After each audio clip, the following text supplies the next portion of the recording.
Halo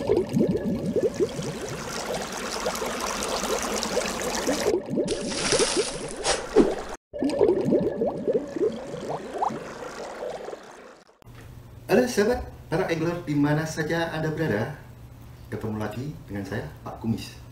Salam satu hobi, salam strike.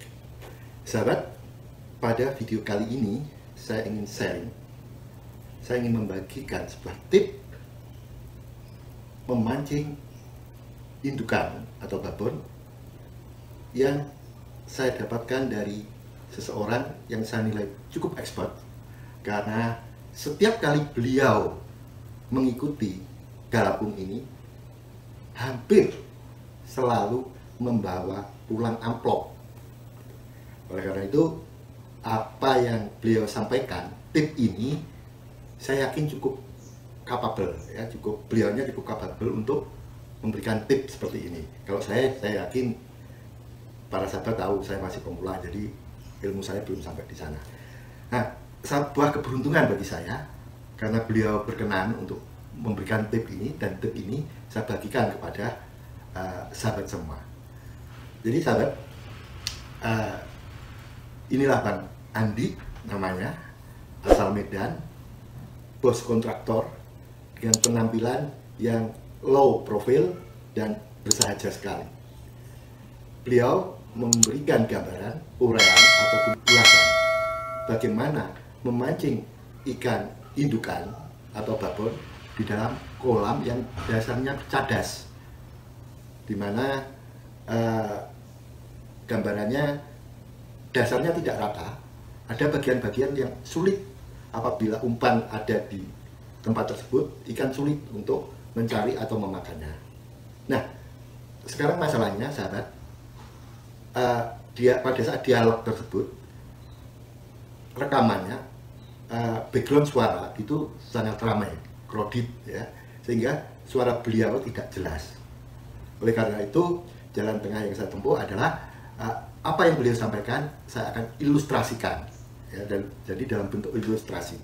Oke sahabat, coba kita simak ilustrasi ini. Sahabat, sekarang mari kita simak dulu ilustrasi gambar ini, ya, settingan pelampung dan timah pemberat.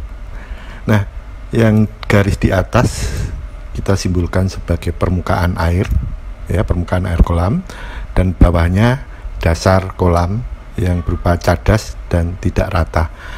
Oke sahabat, pertama-tama saya akan coba bahas dulu tentang timah, ya sahabat, ya, timah pemberat ini, ya sahabat, ya. Nah, di sini timah ini ditempatkan pada posisi sekitar 15 cm atau 1 jengkal dari pelampung, dan fungsinya, ya, sebagai timbangan pelampung agar bisa berdiri sesuai dengan settingan kita, sehingga ketinggiannya yang kita atur, ya, beratnya untuk menentukan tinggi pelampung di atas air, ya. Nah, ini kenapa harus di sini, karena nantinya umpan ini di bawah sini ini bisa leluasa bergerak sahabat, ya, bisa leluasa bergerak dan bergoyang gitu.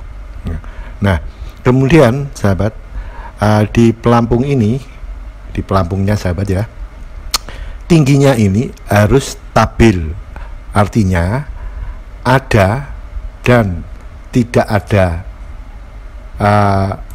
umpan, tingginya harus gini gitu. Nah, kenapa harus gini?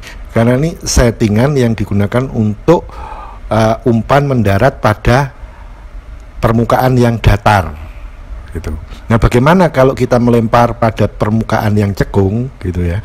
Nah, kalau kita sampai melemparkan umpan ini kemudian jatuh di wilayah yang cekung, dan itu akan susah atau sulit dijangkau oleh ikan, ya, terutama ikan indukan, ya, babon, ya sahabat, ya. Jadi pada saat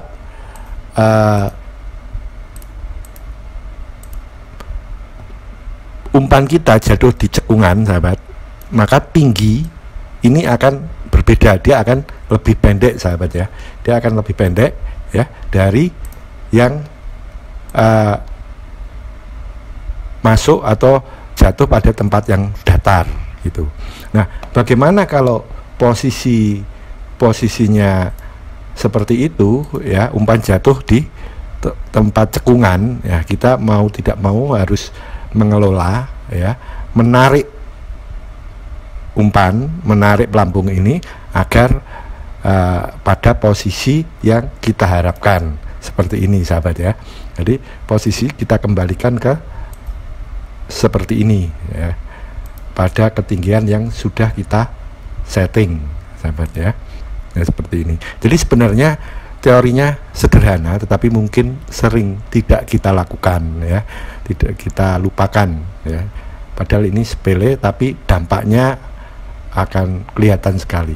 Nah, sahabat, apakah memang benar teori ini bisa kita pakai dan memberikan dampak yang signifikan untuk perolehan tarikan ikan kita? Saya akan coba menerapkannya di kolam. Oke sahabat, lanjut di video berikutnya.